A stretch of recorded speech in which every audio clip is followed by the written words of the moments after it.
Good afternoon खुशी, श्वेता, सागर, रोहित, अल्पना, नीतीश, पवन, मोहन, श्याम, गौरव, निर्भय, दिवाकर। अ very good afternoon all of you. बेटा हिंदी वाली बुक आ तो गई है बैंक की, मैंने बताया था बैंक की हिंदी वाली बुक आ चुकी है, फ्लिपकार्ट पर अवेलेबल है ना। क्लास स्टार्ट हो चुकी है बिल्कुल। आयुष, रिया, दिव्यांशु, पवन, Anil, महजवीन, Rahul, Kuldeep, Harsh, Sapna, Mohammed, Sandeep. A very good afternoon all of you. हाँ जी, Vikram, Upendra, Devesh, Anju, Santosh. A very good afternoon all of you. Good afternoon, good afternoon, good afternoon. A very good afternoon all of you. Manoj भी है, अच्छा जी। Golden, Vikram, Neeraj, Roshan, Sanoj, Amit, Nitish, Pawan, Anil, Virendra, Nilesh, Nitish, Abhijeet, Rahul, Rajesh, Pawan, Sanjeev. A very good afternoon all of you. हाँ जी, तो भाई हम लोग ब्लड रिलेशन टॉपिक पढ़ रहे हैं, और ब्लड रिलेशन की अगर हम बात करें तो ब्लड रिलेशन चैप्टर के अंदर हमने ना पजल फॉर्म के क्वेश्चंस किए हैं। अभी तक जितने भी क्वेश्चन किए, हमने 2 लेक्चर अटेंड किए ब्लड रिलेशन के, दोनों ही लेक्चर में हमने पजल फॉर्म के क्वेश्चन सॉल्व किए, है ना। और पजल फॉर्म में हमने क्या सीखा है बेटा? पजल फॉर्म में हमने सीखा है फैमिली ट्री बनाना। पजल फॉर्म में हमने क्या सीखा है? पजल फॉर्म में हमने फैमिली ट्री बनाना सीखा है। हमने सीखा है फैमिली ट्री बनाना, ठीक है जी हाँ, कि हम फैमिली ट्री किस तरीके से बनाते हैं और किस तरीके से अपने क्वेश्चंस के आंसर दे पाते हैं जी। तो फैमिली ट्री की अगर हम बात करें सर, अगर हम फैमिली ट्री की बात करें बेटा, तो फैमिली ट्री बनाकर रिलेशंस को आइडेंटिफाई करने में थोड़ी सी तकलीफ हमें हो रही है, ज्यादा तो तकलीफ नहीं हो रही है, अर्पित थोड़ी सी तकलीफ हमें हो रही है, ठीक है हाँ जी। और वो थोड़ी सी तकलीफ हमें क्या हो रही है, जरा ध्यान से सुनना बेटा। वो थोड़ी सी तकलीफ हमें क्या है, हम रिलेशंस को पहचान नहीं पा रहे हैं। कुछ बच्चे, हालांकि तकलीफ सारे बच्चों को नहीं हो रही है, ये तकलीफ कुछ ही स्टूडेंट को हो रही है, सिर्फ कुछ ही स्टूडेंट को, ठीक है हाँ जी। अब बोर्ड पर जरा ध्यान से सुनना और ध्यान से समझना मेरी बात बेटा। क्लासेस आप लोगों की हमेशा व्हाइट बोर्ड पर ही हुआ करेगी, बोर्ड को चेंज करने की मत बोला करो। अभी मैं कुछ आपको समझा रहा हूं, इसलिए बस बोर्ड का कलर मैंने चेंज किया, बाकी हम पढ़ेंगे हमेशा व्हाइट बोर्ड पर ही, क्योंकि जो एक्चुअल है स्टैंडर्ड वही रहेगा, ठीक है हाँ जी। सबके कमेंट जा रहे हैं भाई। देखो, एक मैं फैमिली बना रहा हूं, कुछ बच्चे हैं जो बड़े कंफ्यूज रहते हैं आंसर देने में कि किसका संबंध किससे हमें निकालना है, वो उसमें फंस जाते हैं, ठीक है हाँ जी। तो वो चीज मैं उनको सिखा रहा हूं आज। जैसे ये फैमिली ट्री है बेटा, ये फैमिली ट्री है। अब आप इस फैमिली ट्री को ध्यान से देखो बेटा, आप इस वाली फैमिली ट्री को ना, इस फैमिली ट्री को ध्यान से देखो, बेहद ध्यान से समझने की कोशिश करो इस फैमिली ट्री को। इस फैमिली ट्री में बेटा कुल कितने लोग हैं? 1 2 3 4 5 6 6 पर्सन है इस फैमिली ट्री में, 6 पर्सन। ये एक परिवार के 6 सदस्य हैं, ये एक परिवार के क्या है 6 सदस्य हैं, है ना। ये परिवार के 6 सदस्य हैं, बहुत बढ़िया 6 सदस्य हैं परिवार के। अच्छा, इन 6 सदस्यों में से बेटा हम देख रहे हैं ए और बी पति पत्नी है, और जो सबसे बड़े हैं परिवार में, सबसे बड़े सदस्य हैं ए और बी पति पत्नी है। और ये जो बी है इसका भाई कौन है? एफ है, बी का भाई एफ है। अच्छा, ए और बी का एक ही लड़का है सी, और ये जो लड़का सी है इसकी शादी किससे हो गई है? डी के साथ हो गई है, और इन दोनों का एक बच्चा हुआ है ई, इन दोनों का एक बच्चा हुआ है ई। तो जिन स्टूडेंट को आज तक फैमिली ट्री में प्रॉब्लम रही है, वो बच्चे इस फैमिली ट्री को ध्यान से देखें और ये समझने की कोशिश करें, क्या आप आपस में सबके बीच में संबंध पता लगा पा रहे हो कि नहीं पता लगा पा रहे हो? जरा ध्यान से देखो, क्या आप लोग आपस में संबंध पता लगा पा रहे हो कि नहीं पता लगा पा रहे हो, है ना। बहुत अच्छे से पता लगा पा रहे हो ना। ए और बी पति पत्नी है, बी एफ की बहन है, सी और डी पति पत्नी है, और सी का बेटा ई है। ये चीज आपको पता चली कि नहीं, पहले तो ये बताओ।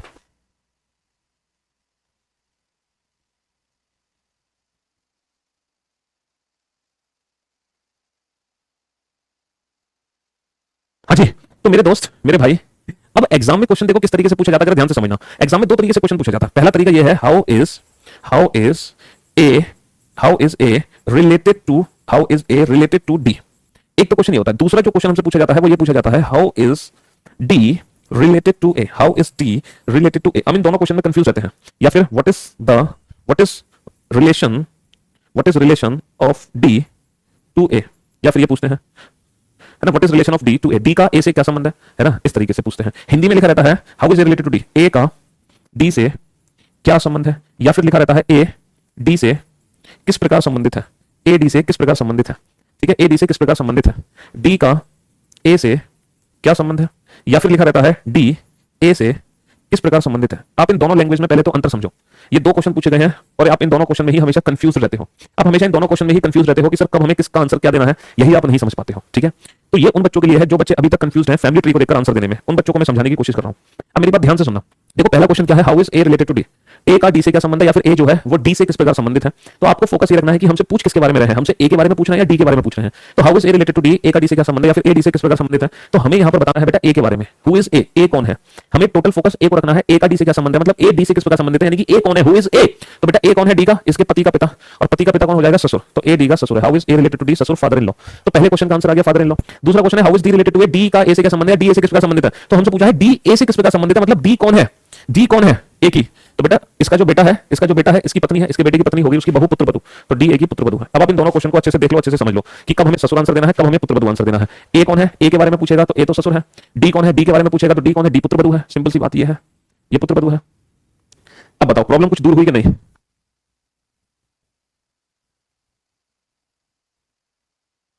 अब थोड़ा बहुत समझ आएगा कि नहीं आपको? हाँ सर, अगर इस क्वेश्चन में एफ का ई से क्या संबंध है, तो एफ का ई से क्या संबंध है। अरे ये इसकी दादी का भाई है, देखो क्या संबंध निकाल कर आए हो। इसकी दादी जो है, इसकी दादी का भाई, तो भैया दादी के भाई को तो दादा ही बोलोगे और क्या बोलोगे। ए का एफ से क्या संबंध है, तो बेटा ए एफ का जीजा है, इसकी जो बहन है, बहन का पति, तो ए एफ का कौन है, जीजा हो गया। देखो ए बी का पति है, ए एफ का जीजा है, ए सी का पिता है, ए डी का ससुर है, ए ई का दादा है। तो how is A related to B, husband, how is A related to F? जीजा, how is A related to C? Father, how is A related to the father in law? How is A related to E? Grandfather. समझे बाबू? हाँ जी। हाँ, पापा के मामा भी बोल सकते हो, एफ ई का कौन है? इसके फादर के मामा, है ना, maternal uncle of his father बोल सकते हो, या फिर ब्रदर ऑफ ग्रैंड मदर बोल सकते हो। ठीक है, चलिए समझ गए, बहुत बढ़िया, यही चाहिए था आप लोगों से। अब हम चलते हैं सीधा कोडेड ब्लड रिलेशन में। हम पजल फॉर्म के क्वेश्चन बना चुके हैं, अब मैं आपको ले चलता हूं कोडेड रिलेशनशिप में। एक्जैक्टली कोडेड रिलेशनशिप में क्वेश्चन किस प्रकार एग्जाम में पूछे जाते हैं, जरा वो करते हैं हम। कोडेड, जी क्या हुआ, कोडेड रिलेशनशिप में जो क्वेश्चन एग्जाम में पूछे जाते हैं वो क्वेश्चन जरा हम सॉल्व करने की कोशिश करते हैं। ये क्वेश्चन तो हम बना चुके हैं ऑलरेडी, ये भी क्वेश्चन सॉल्व कर चुके हैं, ये सब हम सॉल्व कर चुके हैं, ये सारे क्वेश्चन हम सॉल्व कर चुके हैं, ये सब हम पढ़ चुके हैं पहले से, ये भी पढ़ चुके हैं, ये सब क्वेश्चन हम बना चुके हैं, ये भी क्वेश्चन हम बना चुके हैं। बस अब आ जाओ यहाँ पर बेटा, क्वेश्चन नंबर 20 से आ जाओ। और ये जो क्वेश्चन नंबर 20 है ना, इसको बोलते हैं कोडेड रिलेशनशिप। इसको क्या बोलते हैं? इसको बोलते हैं कोडेड रिलेशनशिप। कोडेड रिलेशनशिप, ये पजल फॉर्म का नेक्स्ट पार्ट है, इसको बोलते हैं कोडेड रिलेशनशिप। कोडेड रिलेशनशिप, ठीक है, हाँ जी, यानी कि ब्लड रिलेशन की कोडेड फॉर्म। ये ब्लड रिलेशन की कोडेड फॉर्म है बेटा, ये है कोडेड रिलेशनशिप, ये ब्लड रिलेशन की कोडेड फॉर्म है ना, ब्लड रिलेशन की कोडेड फॉर्म है। निर्भय बेटा क्या दिक्कत है बताओ बेटा, है बताओ क्या दिक्कत है निर्भय? कोडेड रिलेशनशिप में क्या होता है, पहले से ही रिलेशंस डिफाइन होते हैं और फिर हमें एक इक्वेशन सॉल्व करनी होती है और उस इक्वेशन का हमें आंसर देना होता है। ठीक है, उस इक्वेशन का हमें आंसर देना होता है। तो बेटा ये इक्वेशन आपके सामने है, इस इक्वेशन को सॉल्व करो। ये जो इक्वेशन आपके सामने है, इस इक्वेशन को सॉल्व करो। इक्वेशन बड़ी छोटी सी है, p इंटू क्यू। इक्वेशन बड़ी छोटी सी है, ये वाली इक्वेशन है p into Q minus R plus S. इस इक्वेशन को हमें सॉल्व करना है और फिर हमें बताना है how is p related to s। p का s से क्या संबंध है, इसका मतलब यह है कि p कौन है। प्रैक्टिस के लिए बुक कौन सी लेनी है बेटा? अगर बुक का जिक्र आप करते हो तो एक ही बुक है, उसके अलावा तो कोई बुक ही नहीं है, reasoning book with few words ने। ठीक है, चाहे प्रैक्टिस की बात करो, चाहे थ्योरी की बात करो, चाहे किसी भी चीज की बात करो, उसके अलावा कोई बुक ही नहीं है। तो भैया आप ही क्या रिप्लाई दें, क्या पूछना चाह रहे हो आप? सर चैप्टर से फ्लैट की एग्जाम में क्वेश्चन आई थी कोडेड फॉर्म की, ओके वो तो आएगी कोडेड फॉर्म की। सर एक प्रॉब्लम है कि पेट के एग्जाम दें या नहीं, तैयारी नहीं है। बिल्कुल दो बेटा, बिल्कुल दो, 100% दो। ठीक है, हाँ जी 100% दो। मार्केट में नहीं है, ऑनलाइन अवेलेबल है, फ्लिपकार्ट से ले लो बेटा, मार्केट में नहीं है, सबसे सस्ती मिलती है फ्लिपकार्ट पर। और क्या दिक्कत है आपकी, पूछो। और क्या परेशानियां हैं? अरे दुख और दर्द की दवा ले लो हमसे, है।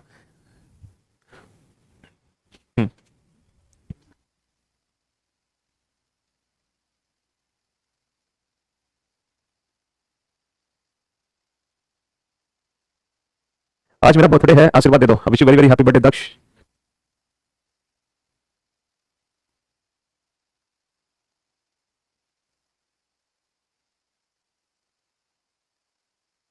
चलिए साहब, अब जरा बोर्ड पर देखना और ध्यान से सुनने की कोशिश करना बेटा, ठीक है। हमें इक्वेशन सॉल्व करनी है p into Q minus R plus S.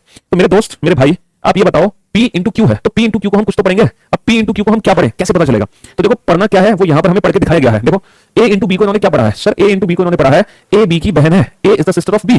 भाई a इंटू बी को इन्होंने क्या रीड किया? a is the sister of b, a b की बहन है। इन द सेम वे आप p इंटू क्यू को पढ़ोगे, p is the sister of q, p q की बहन है। अब बेटा p बहन है तो p को सर्किल में बंद कर दो और ये किसकी बहन है? q की, q को साथ बना दो। लेकिन q का जेंडर हमें नहीं पता, q इसका भाई और बहन दोनों हो सकता है। ठीक है, नेक्स्ट क्यू माइनस आर। बेटा क्यू माइनस आर को कैसे पढ़ोगे? माइनस को यहां पढ़ के दिखाया गया है, ए माइनस बी का मतलब है ए बी की पुत्री है, A is the daughter of B. तो क्यू माइनस आर का मतलब हो जाएगा Q is the daughter of R. Q किसकी पुत्री है? आर की। बेटा क्यू पुत्री है फीमेल, तो सर्किल बंद कर दो। ये किसकी पुत्री है? आर की। तो आर की पुत्री, आर को ऊपर रखना, नीचे सर आर को ऊपर रखना पड़ेगा क्योंकि आर की पुत्री है। आर प्लस एस, अच्छा ए प्लस बी का मतलब है ए बी का पिता है, तो R is the father of S. R किसका पिता है? एस का। अब देखो आर पिता है तो आर को बनाओ त्रिभुज में, आर किसका पिता है? एस का, तो एस नीचे आ गया, बस बन गया फैमिली ट्री। तो बेटा करना कुछ नहीं है, लेफ्ट हैंड साइड से इसको कोडेड इक्वेशन बोर्ड मास की तरह सॉल्व मत करना, पहले डिवाइड फिर मल्टीप्लाई। बेटा बोर्ड मास नहीं है, आप इस इक्वेशन को लेफ्ट हैंड साइड से पढ़ना शुरू करो, लेफ्ट हैंड साइड से पढ़ते पढ़ते सॉल्व करो। पहले p इंटू क्यू का मतलब, फिर q माइनस आर, फिर r प्लस एस। अब हमसे क्या पूछा है? तो p का s से क्या संबंध है? तो p का s से क्या संबंध है? How is p related to s? तो how is p related to s? तो बताओ ये जो p है ये कौन है s की? p के बारे में पूछा है, p कौन है s की बेटा? How is p related to s? p s की हो गई बहन यानी कि sister. How is p related to s? बहन यानी कि सिस्टर। तो करना कुछ नहीं है, लेफ्ट हैंड साइड से इक्वेशन को फैमिली ट्री में कन्वर्ट कर दो इस मेथड से। ये इन्फॉर्मेशन बेटा हमें याद नहीं करनी है, पता चले आप घर से इसको याद करके चले गए। ये इन्फॉर्मेशन एग्जाम में हमें दी जाएगी, ठीक है, ये इन्फॉर्मेशन गिवन होगी और जब ये इन्फॉर्मेशन दी जाती है, हाँ जी, एग्जाम में बदली जा सकती है, ये फिक्स नहीं है इन्फॉर्मेशन। चलिए नेक्स्ट क्वेश्चन पे आइए। अच्छा नेक्स्ट जो क्वेश्चन पूछे हैं, अब आप इन क्वेश्चन का आंसर तभी दे पाओगे, अब जो सिंबल्स है बेटा वो तो पीछे ही लिखे हुए हैं, तो मैं एक काम करता हूं उन सिंबल्स की मीनिंग यहां लिख देता हूं। इनटू, डिवाइड, प्लस और माइनस, जो इनके मीनिंग थे ना वो मैं यहां पे लिख देता हूं पीछे से कॉपी करके। तो भैया प्लस का मतलब है फादर, माइनस का मतलब डॉटर, फादर डॉटर, प्लस का मतलब फादर पिता, माइनस का मतलब उसको हम पढ़ रहे हैं डॉटर यानी कि पुत्री, इंटू और डिवाइड, इंटू को पढ़ रहे हैं सिस्टर, डिवाइड को पढ़ रहे हैं हस्बैंड, इंटू को पढ़ रहे हैं हम सिस्टर, डिवाइड को पढ़ रहे हैं हस्बैंड। अब बेटा इन दोनों इक्वेशन को सॉल्व करो फटाफट से, question number second and third को जल्दी से सॉल्व करो।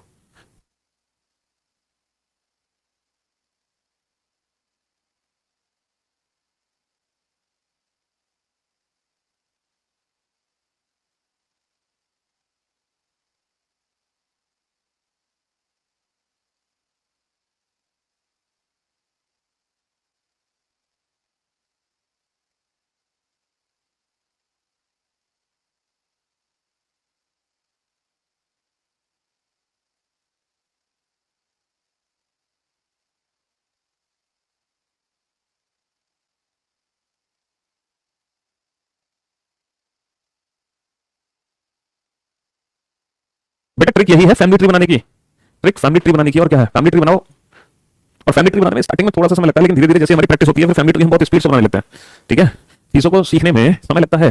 पहले दिन ही बेटा कार तुम 100 की स्पीड में नहीं चला सकते हो, है ना, न्यूट्रल पे चलाते हो सिर्फ पहला गियर डाल के, लेकिन एक दिन वो भी होता है कि आप फुल स्पीड में चलाते हो गाड़ी। अब आप सोचो पहले दिन ही सर हम कार चला लें, है ना, तो जो चीज हम सीखते हैं ना, नई नई चीज हम सीखते हैं तो हमारी स्पीड जो नेचुरल होती है ना उससे भी स्लो हो जाती है, उससे भी हम पीछे चले जाते हैं। फिर ऐसा लगता है कि ऐसे कैसे सब कर पाएंगे एग्जाम में। तो ये चीजें एक दिन में थोड़ी प्रैक्टिस हम करते हैं चीजों के। हाँ जी, चलिए साहब, तो क्वेश्चन नंबर सेकंड क्या है? अरे क्वेश्चन नंबर सेकंड क्या था, what is the relation of S with P? S का पी से क्या संबंध है? अच्छा, इस क्वेश्चन का आंसर तो पीछे वाले फैमिली ट्री से देना है। एस का पी से क्या संबंध है? एस का पी से क्या संबंध है? अब देखो एस के बारे में पूछा, एस का जेंडर तो पता नहीं है, तो एस पी का भाई भी हो सकता है और एस पी की बहन भी हो सकती है। How is S related to P? Either brother और सिस्टर। तो एस पी का भाई या बहन दोनों हो सकता है, तो भाई या बहन, तो इसका मतलब option D is the right answer. हमें बस ये वाली इक्वेशन सॉल्व करनी है, M divide N minus R plus P. अब देखो लेफ्ट हैंड साइड से इक्वेशन पढ़ना शुरू करो और फैमिली ट्री बनाओ। तो सबसे पहले m minus m divide n, divide को क्या पढ़ना है, husband, m is the husband of n, m किसका पति है, n का। तो भैया m पति है तो ये मेल है तो त्रिभुज में बंद कर दो, ये किसके पति देव है, n के, तो इनकी शादी करा दो। किसके साथ? n के साथ। शादी का मतलब प्लस साइन, और n के साथ शादी करानी है तो n कौन होगी, एक महिला, क्योंकि पुरुष की शादी तो महिला से होगी। n माइनस r, माइनस को क्या पढ़ना है, daughter, n is the daughter of r। बेटा n बेटी है, किसकी बेटी है, r की। r को कहां रखूं, इसके साथ रखूं, नीचे रखूं, ऊपर, अकॉर्डिंग टू जनरेशन गैप, जो पहले आएगा वो ऊपर। तो बेटा n r की बेटी है, ये r की बेटी है तो r को ऊपर रखना पड़ेगा। r प्लस p, प्लस का मतलब क्या है, फादर, ये पिताजी है तो इनको त्रिभुज में बंद कर दो, मेल है, किसके पिता है ये, p के, तो p के पिता है तो p को नीचे रखना है n के साथ, पर p का जेंडर हमें नहीं पता, बस हो गया फैमिली ट्री। तो m का p से क्या संबंध है, how is m related to p? अब बताओ ये जो m है ये कौन है, इसके बारे में पूछा है, m के बारे में, p के कौन है, इसकी बहन है ये, और बहन के पति कौन होता है बेटा, हाँ जी जी जा, brother in law, brother in law, option A is the right answer, brother in law. जी जा, ठीक। चलिए नेक्स्ट, नेक्स्ट क्वेश्चन है, फटाफट से इस क्वेश्चन को ध्यान से देखो, करो सॉल्व।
साउंड आ रही है बेटा, आ रही है अब साउंड? हाँ जी, आप लोगों का ना अभी वॉइस आ रही है कि नहीं आ रही है बता दो। कुछ चेंज चेंज सा लग रहा है आपको चलती क्लास में, सर कुछ चेंज चेंज हो गया है सब कुछ, क्यों भाई परफेक्टली आ रही है? चलो कोई बात नहीं, करो क्वेश्चन नंबर 21 को सॉल्व करो फटाफट से, जल्दी से। हाँ जी जल्दी से सॉल्व करो क्वेश्चन नंबर 21। क्लास ऑफ नहीं बेटा, करो क्वेश्चन नंबर 21 को सॉल्व करो। और यहाँ पर बेटा बोर्ड हम फिर से वाइट ही कर देते हैं। चलिए सॉल्व कीजिए जल्दी से, क्वेश्चन नंबर 21 को सॉल्व करो फटाफट से। हाँ जी, तो मेरे दोस्त मेरे भाई इक्वेशन है हमारे पास P@Q $M has T, ये इक्वेशन है P@Q $M has T। हमें इस इक्वेशन को सॉल्व करना है। अब इस इक्वेशन को अगर हम सॉल्व करना चाहते हैं तो फैमिली ट्री बनाना पड़ेगा। अब फैमिली ट्री कैसे बनाएंगे, जब हम इस इक्वेशन को लेफ्ट हैंड साइड से पढ़ेंगे। तो सबसे पहले बेटा P@Q का मतलब बताओ पढ़ के, P@Q का मतलब बताओ पढ़ के, P@Q का मतलब बताओ पढ़ के। सर P@Q का मतलब है, देखो इसको उल्टा पढ़ना है, Q P की पत्नी है, Q is the wife of P, तो इसको उल्टा पढ़ना है, Q is the wife of P, Q is the wife of P, Q पत्नी है Q is the wife of P. Q पत्नी है तो सर्किल में, ये किसकी पत्नी है? पी की, तो इसकी शादी करा दो पी के साथ। Q is the wife of P, Q is the wife of P. अच्छा क्यू डॉलर एम, डॉलर को क्या पढ़ोगे बेटा? डॉलर को पढ़ना है पी क्यू की मां है। पी किसकी मां है? क्यू की। तो क्यू डॉलर एम को कैसे पढ़ोगे? Q is the mother of M. Q किसकी मां है? क्यू एम की मां है, तो एम को नीचे बना दो। अच्छा एम हैज टी, हैज को कैसे पढ़ोगे? P has Q means P Q का पिता है, तो M S T means M is the father of T. M किसका पिता है? टी का। एम पिता है तो त्रिभुज में किसका पिता है? टी का। तो ये हमारी अरेंजमेंट बन गई। अब क्वेश्चन हमसे क्या पूछा है, जरा ध्यान से देखो। क्वेश्चन हमसे क्या पूछा है? How is P related to T. तो हमसे पी के बारे में पूछा है। पी कौन है? टी का। टी के पिता का पिता, और टी के पिता का पिता कौन हो गया? टी का दादा हो गया। How is P related to T? Grandfather हो गया। How is P related to T? इसके फादर के फादर ग्रैंडफादर हो गए। How is P related to T? Grandfather, P के दादा के दादा। चलिए ये दो क्वेश्चन और सॉल्व करो बेटा फटाफट से। लेकिन अब आपको पता नहीं है कि सिंबल का मीनिंग क्या है, तो मैं सिंबल के मतलब यहां पे लिख देता हूं। Dollar has eight the rate percentage, इनके जो मीनिंग है वो पीछे से कॉपी करके हम लिख देते हैं ताकि आप क्वेश्चन को बना पाओ। डॉलर का मतलब क्या है? मदर, हैज का मतलब फादर। डॉलर का मतलब है मदर यानी कि मां, हैज का मतलब है फादर यानी कि पिता। अच्छा एट द रेट का मतलब क्या है? एट द रेट का मतलब बेटा वाइफ है, लेकिन उल्टा। अच्छा इसको सीधा पढ़ो।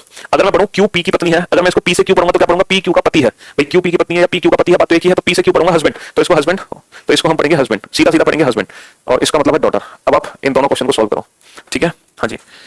F at the rate D percentage के हैज एच, इसका फैमिली ट्री बनाओ। दूसरा इसका बनाओ G has M at the rate N percentage T, बनाओ, ठीक है? हाँ जी। दो का जीजा, तीन का समधी। अच्छा जी, शिवम ने तो आंसर भी दे दिया भाई इतनी जल्दी, बहुत बढ़िया शिवम। लेकिन क्या आपका आंसर एकदम परफेक्ट है? क्या भाई उसका?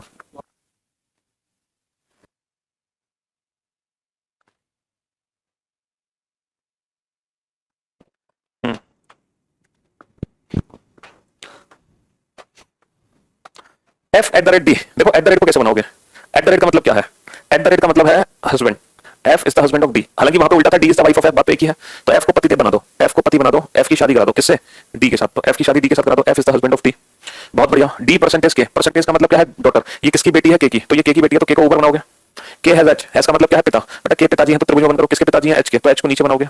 अब आपको बताना है how is F related to H. F का एच से क्या संबंध है, यानी कि एफ कौन है? हु इज एफ, एफ को डिफाइन करना है। हु इज एफ, एफ कौन है? तो भैया इसकी जो बहन है, इसकी बहन का पति कौन हो जाएगा? जीजा हो जाएगा। How is F related to H, उसका जीजा हो गया। एफ के बारे में पता लगाना है। जी हैज एम, हैज का मतलब क्या है? पिता। तो बेटा जी किसका पिता है? जी पिताजी है, तो त्रिभुज में किसके पिताजी हैं? एम के। M at the rate N, at the rate का मतलब हस्बैंड, ये पतिदेव है, त्रिभुज किसके पतिदेव है? एन के, इनकी शादी एन से करा दो। परसेंटेज, परसेंटेज का मतलब बेटी, ये किसकी बेटी है? टी की। अब हमसे क्या पूछा है? जी का टी से क्या संबंध है? ये जो जी है ये टी की कौन है? तो एक बच्चा कह पति है, बेटा जी टी का पति कैसे हो सकता है? अगर ये दोनों पति पत्नी है तो इनके बच्चे भी पति पत्नी है आपस में? नहीं बेटा। जी कौन है? टी का। भैया इसकी बेटी है, बेटी का पति दामाद, तो इसके दामाद के पिता है। तो जी जो है वो इसकी बेटी के पति के पिता, यानी कि इसके दामाद के पिता। दामाद के पिता कौन होते हैं? समधी, यानी कि ब्रदर इन लॉ। दामाद के पिता होते हैं समधी, यानी कि ब्रदर इन लॉ। तो बेटा जो जी है ना वो टी का समधी है, brother in law. G T का समधी है, ब्रदर इन लॉ। और आज अच्छा लग रहा है हमें ये देखकर कि आज आप लोग उल्टा आंसर नहीं दे रहे हो, आज सारे के सारे बच्चे सीधा आंसर दे रहे हैं। तो ये हमें खुशी हो रही है इस बात की कि आज आप लोग उल्टा आंसर नहीं दे रहे हो, सारे के सारे सीधा आंसर दे रहे हैं। चलिए देखो, हाँ जी, चलिए बहुत बढ़िया, आपके दोनों सही हो गए तो, है ना? Good good good good job, ठीक है? अब चलते हैं बेटा, देखो नेक्स्ट। अब ये जो क्वेश्चन है ना, कोडेड रिलेशनशिप का ही क्वेश्चन है, लेकिन ये उल्टा क्वेश्चन है बेटा। है तो ये कोडेड रिलेशनशिप का ही क्वेश्चन, लेकिन ये रिवर्स क्वेश्चन है। रिवर्स क्वेश्चन कैसे है बेटा? ये रिवर्स क्वेश्चन इसलिए है क्योंकि अभी तक पता है क्या था? अभी तक एक इक्वेशन दी जाती थी और हमसे पूछा जाता था संबंध बताओ। लेकिन इस क्वेश्चन में क्या है कि रिलेशन पहले दिया गया है और हमें बताना है ये रिलेशन किस ऑप्शन में मिलेगा। तो ऐसी सिचुएशन में हमें क्या करना पड़ेगा? ऐसी सिचुएशन में हमें हर इंडिविजुअल ऑप्शन को चेक करना पड़ेगा। ऐसी सिचुएशन में हमें हर इंडिविजुअल ऑप्शन को चेक करना पड़ेगा, है ना? तो आप चेक करके बताओ हर इंडिविजुअल ऑप्शन का फैमिली ट्री बनाओ। आप पांचों ऑप्शन का फैमिली ट्री बनाओ और देखो किससे आंसर निकलेगा, ए से, बी से, सी से या डी से। जल्दी से बनाओ पांचों ऑप्शन का फैमिली ट्री फटाफट से।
हाँ जी, तो मेरे भाई मेरे दोस्त, अब इस क्वेश्चन को सॉल्व करने के लिए हमें हर इंडिविजुअल ऑप्शन को चेक करना पड़ेगा, है ना। तो हर इंडिविजुअल को चेक करेंगे तो कुछ बच्चे सोच रहे होंगे सर ऐसे तो बहुत ज्यादा हमारा टाइम वेस्ट हो जाएगा, और इतना टाइम थोड़ी है हमारे पास पेपर में, ये तो सर बहुत सारा टाइम वेस्ट हो गया हमारा, और इतना टाइम एग्जाम में हम कहां से लेकर आएंगे सर। तो मेरे दोस्त मेरे भाई, यहाँ पर एक छोटी सी अप्रोच है, अगर आपकी किस्मत साथ देगी सो शायद वो अप्रोच आपके काम आ जाए। पता है क्या, जैसे क्वेश्चन क्या है, which of the following expressions means C is the grandson of A. तो C is the grandson of A, C कौन है, सी है बेटा ग्रैंडसन, सी ग्रैंडसन है, सी पोता है, यानी कि जो सी है वो मेल है। अब आप एक काम करो, अब आप हर इंडिविजुअल ऑप्शन में ना सी का जेंडर पता करो, जिस ऑप्शन में सी मेल है, जिस ऑप्शन में सी मेल है, सिर्फ आप उसी ऑप्शन का फैमिली ट्री बनाओ, बाकी किसी का मत बनाओ, क्योंकि सी पुरुष है तभी तो पोता बनेगा। जब आपने हर इंडिविजुअल ऑप्शन का फैमिली ट्री बनाया होगा तो कुछ इक्वेशन में आपने पाया होगा कि सी तो फीमेल है, सी तो महिला है, तो वो तो पोता बन ही नहीं सकती, तो इसलिए आप उस इक्वेशन का फैमिली ट्री बनाओ ही मत। जैसे अगर हम बात करें पहले की, तो सी का जेंडर पता लगाओ बेटा, यहां से सी परसेंटेज डी, बेटा सी परसेंटेज डी को क्या पढ़ोगे, परसेंटेज को पढ़ोगे, C is the daughter of D. जैसे पी क्यू की पुत्री है तो सी डी की पुत्री, अब सी डी की पुत्री है तो सी फीमेल है, और अगर सी फीमेल है तो बेटा पोता कैसे बनेगी बताना। जब आपने ऑप्शन ए का फैमिली ट्री बनाया होगा तो सी फीमेल होगी, तो फीमेल तो पोता बन नहीं सकती, इसीलिए ऑप्शन ए को तो देखते ही एलिमिनेट कर दो। सी डॉलर डी, डॉलर का मतलब क्या है, डॉलर का मतलब है मदर, पी क्यू की मां है, P is the mother of Q, तो C is the mother of D, C D की मां है, तो बेटा मां कैसे बनेगी पोता ये बताना। तो ऑप्शन बी को देखते ही एलिमिनेट कर दो, मां कैसे बनेगी पोता है, ऑप्शन बी को देखते ही एलिमिनेट कर दो, मां कैसे बनेगी पोता, ठीक है। Next, C at the rate D, C is the husband of D, ये पति है, तो पति तो बन सकती है पोता, है ना, पति तो बन सकता है पोता। तो सबसे पहले आप ऑप्शन सी को ही सॉल्व करो, और ऑप्शन सी क्या है, ए हैज बी हैज सी। हम बेटा ऑप्शन सी को सबसे पहले क्यों सॉल्व कर रहे हैं, वो इसलिए सॉल्व कर रहे हैं क्योंकि ऑप्शन सी में ये जो सी है ये मेल है, और मेल है जो पोता बन सकता है। ए बी को इसलिए चेक नहीं किया क्योंकि ए बी में बेटा जो सी है वो फीमेल है, तो ए और बी ऑप्शन को तो देखते ही एलिमिनेट कर दो। तो अब इस ऑप्शन को चेक करो, A has B, A is the father of B, B है C, B is the father of C, C at the rate C is the husband of D. अब मुझे बताओ क्या सी ए का पोता है सर, 100% सी ए का पोता है, तो option C is the right answer, 100% C A का पोता है बेटा। एट द रेट का मतलब है क्यू पी की पत्नी है या पी क्यू का पति है, बात एक ही है, Q is the wife of P पढ़ो या P is the husband of Q पढ़ो, बात तो एक ही है, समझे बाबू। तो option C is the right answer. तो जब ऐसा क्वेश्चन पेपर में आएगा ना रिवर्स, तो हमें हर ऑप्शन को चेक करने की जरूरत नहीं है बेटा। अगर ऑप्शन डी को चेक करोगे ना तो A is the father of B, A is the father of B, B is the father of D and D is the father of C, C is the husband. तो बेटा ये परपोता आएगा, सी A का परपोता आएगा, परपोता आएगा, समझे बाबू, परपोता आएगा। तो मैंने आपसे क्या कहा कि जिस पहली इक्वेशन में आपको मेल मिले आप वो पहली इक्वेशन सॉल्व करो, क्योंकि फीमेल से तो पोता निकलना ही नहीं है। अरे ये फीमेल है, महिला, महिला कैसे पोता बन जाएगी बेटा। ऑप्शन ए को सॉल्व करने का फायदा क्या, अगर आप ऑप्शन ए का फैमिली ट्री बनाओगे तो सी फीमेल बनेगी, फीमेल, और सी अगर फीमेल है तो पोता कैसे बनेगी, वो पोती बनेगी, पोती बनेगी, पोता नहीं बनेगी, समझे बाबू। इस चीज को क्यों नहीं समझ पा रहे हो, जेंडर को क्यों नहीं समझ पा रहे हो, मेल फीमेल, सी तो हमेशा मेल ही रहना है, तो आप वो ऑप्शन चेक करोगे जिसमें सी मेल है। अगर सी मेल पांचों ऑप्शन में है तो फिर आपकी मजबूरी है कि आप एक एक करके हर इंडिविजुअल ऑप्शन का फैमिली ट्री बनाओ। हालांकि एक मेथड और है जनरेशन गैप, जिस मेथड से हम ऑप्शंस को एलिमिनेट कर सकते हैं, लेकिन जनरेशन गैप मेथड में इसलिए नहीं बताऊंगा क्योंकि वहां पे फिर और ज्यादा टाइम वेस्ट हो जाता है, वो और ज्यादा टाइम टेकन अप्रोच है, इसलिए उस कांसेप्ट को भूल जाओ। अब आप इसका आंसर दो बेटा, सेकंड क्वेश्चन नंबर 22 के सेकंड का आंसर दो, आप इस क्वेश्चन का आंसर दो। ये अब ये वाला बताओ, ए डी की बहन है, डॉलर का मतलब क्या है मदर, हैज का मतलब क्या है फादर। अगर हम लेफ्ट से राइट पढ़ते हैं, एट द रेट को अगर मैं लेफ्ट से राइट पढ़ता हूं तो मैं क्या पढ़ूंगा, हस्बैंड, लेफ्ट से राइट, और परसेंटेज का मतलब है डॉटर। अब आप बताओ बेटा इनमें से कौन सा ऑप्शन सही है, फटाफट बता दीजिए बेटा, जल्दी से बता दीजिए, इनमें से कौन सा ऑप्शन सही है। हमें बनाना है ए डी की बहन है, ए बहन है तो ए महिला होनी चाहिए, तो आप उस ऑप्शन को चेक करोगे जिस ऑप्शन में ए फीमेल है, जिस ऑप्शन में ए महिला है, आप उस ऑप्शन को चेक करो जिस ऑप्शन में ए फीमेल है, जिस ऑप्शन में ए महिला है, चेक करो किस किस ऑप्शन में ए महिला है।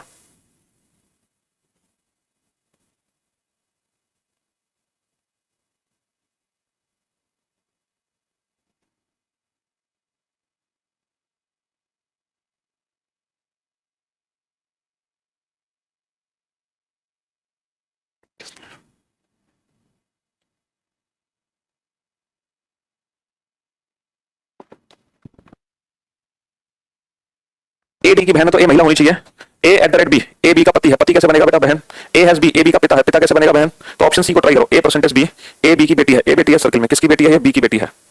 B at the rate C, B C का पति है, बी की शादी सी से करा तो बी सी का पति है। सी डॉलर डी, सी डी की मां है, डी हैज ई, डी किसका पिता है, डी किसका पिता है, ई का।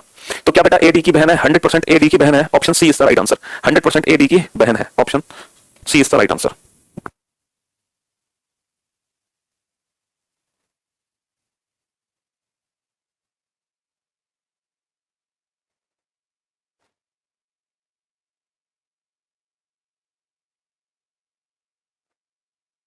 हाँ जी गुरुजी, आप हमें मोटिव क्यों नहीं करते हैं, मोटिव क्यों नहीं करते हैं, मोटिवेट क्यों नहीं करते हैं। मेरे दोस्त मेरे भाई, सेल्फ मोटिवेशन से बढ़कर कुछ नहीं होता, समझे बाबू। तो आपको खुद को सेल्फ मोटिवेट करना चाहिए, क्योंकि जब आपका सिलेक्शन होगा, ठीक है, तो उसके मजे आप लोगों को कोई और नहीं लेगा। और दूसरी बात यह है बेटा कि मैं सिर्फ एक ही चीज कहता हूं बेटा, अगर आपने तैयारी करना शुरू किया है तो बस इस तरह से तैयारी करो कि ये जो एक साल आप दे रहे हो ना बेटा प्रिपरेशन में, ये आपके एक साल नहीं है, ये आपकी पूरी लाइफ है, पूरी लाइफ बेटा, पूरा जीवन। क्योंकि इस एक साल अगर आप कुछ बेहतर कर गए तो समझो आपका पूरा जीवन सुधर जाएगा, और आपका जीवन क्या, आपके आने वाली पीढ़ी भी सुधर जाएगी, समझे बाबू। हाँ जी, तो इस तरह से इस एक साल को झोंक दो कि आपका पूरी जीवन सुधर जाए और आपकी आने वाली पीढ़ी भी सुधर जाए, ठीक है। तो भैया आज के लिए सिर्फ इतना ही रखते हैं, ज्यादा आज नहीं पढ़ा रहे हैं, बाकी हम कल कंटिन्यू करेंगे, आज बस थोड़ा सा ही पढ़ते हैं, ठीक है। चलिए, तो thank you so much sir, please reply, किस बात का रिप्लाई दें। किस चीज का रिप्लाई दें कुसुम, पूछो फटाफट से, क्या पूछना चाह रहा था, बोलिए सर कि अपने माता पिता के चेहरा देख लो मोटिवेट हो जाओगे। क्या बताएं सोनम, प्लीज बता दो, अरे पूछो तो सही, अब हम बताने के लिए बैठे हैं यहाँ पे, पूछो पूछो पूछो क्या पूछना है। जल्दी से मेरा नाम ले लो है, आशीर्वाद दे दो, अरे आशीर्वाद ही है आपका, wish very very happy birthday Kusum, may God bless you, may God fulfil all wishes, आप हमेशा जीवन में हंस रहे हैं, मुस्कुराते रहें, ठीक है। और चलिए साहब, चलिए तो thank you so much, thanks a lot, goodbye, love you all, take care, thank you so much, मिलते हैं कल।